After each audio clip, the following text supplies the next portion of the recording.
there! Thank you for pressing play.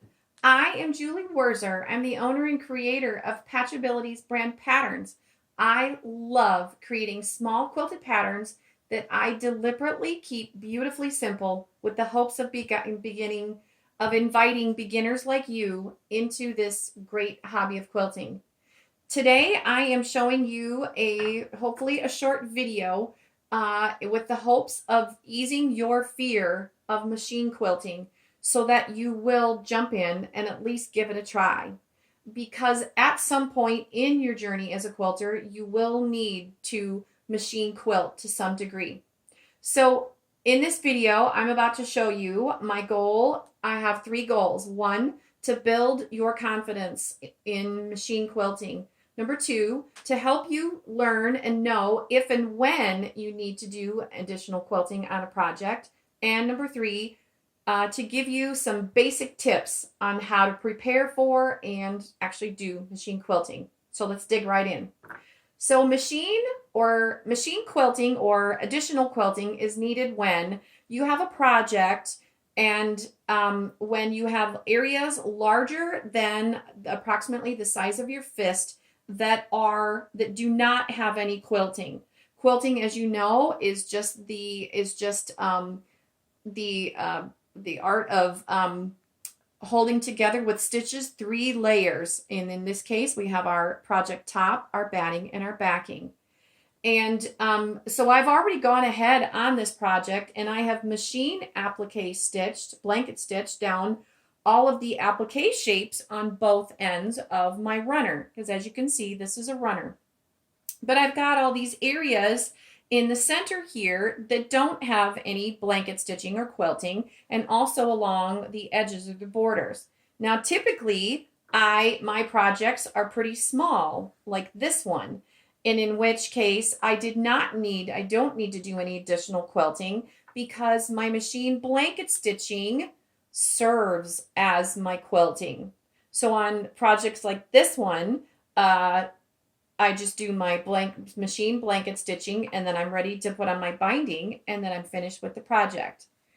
But not our runner. So this new table runner needs a little extra machine stitching.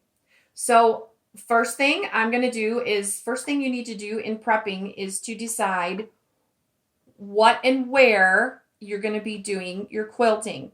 On this project, I'm going to do what I call my 2 types of quilting.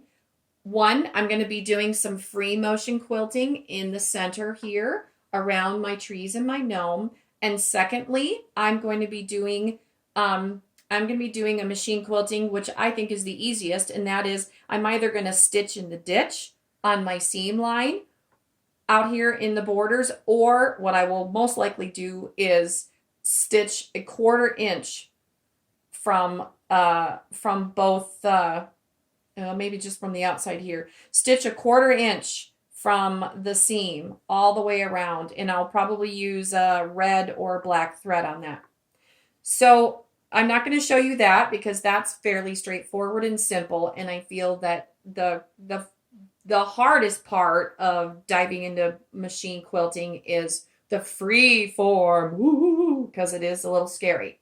Okay, so I'm going to try to keep this video short and sweet as much as possible, so bear with me if I seem to get to talking faster. First things first, on the free motion. So you do need to, I like to draw a tentative guide on a pattern on my fabric that I will go by on the machine. I'm using a disappearing ink. This is a friction pen.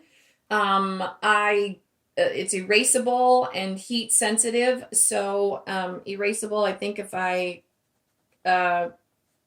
it erases if I use the little eraser on it, but it definitely erases when I press the hot iron to it. So get yourself a disappearing ink, some type of marker or pen.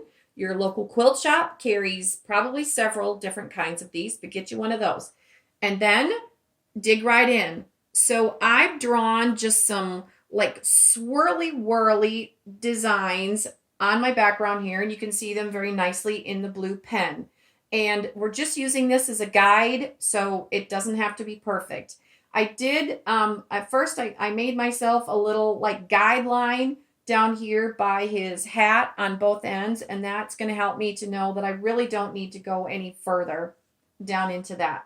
So we've decided where we're going to quilt, and now the next thing you want to do is you want to get your machine ready. So you're going to get your quilting foot on your machine. You want to drop your feed dogs so that your feed dogs are not grabbing onto your fabric. And you also, what type of thread you want to use is I'm using a 50 weight machine cotton thread in off-white so that it's going to blend with my background. And I'm using that thread in both the top and the bobbin. The next tip I can tell you about prepping for machine quilting is to first practice on a practice piece of fabric. You need to learn your rhythm. Because it's free motion, you got to learn your rhythm.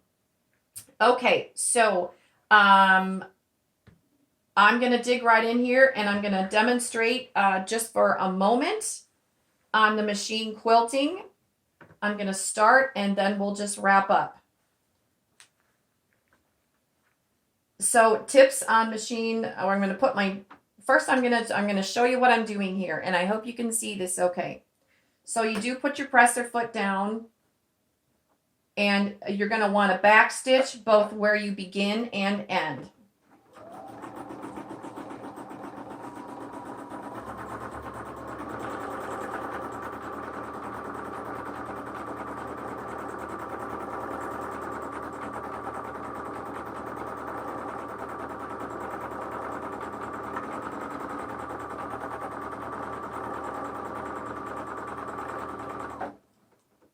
And that's it. This is how I'm going to continue on with the rest of the project.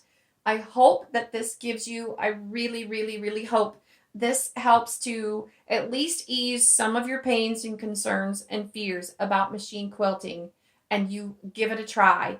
So let's just go over your basic tips one more time here. So you know now when and why, what areas you would need to do machine quilting in. If you have areas that are not quilted that are larger than your fist, you want to draw a pattern on to follow on your fabric using some kind of a disappearing ink. You want to be sure that you backstitch both where you begin and where you end.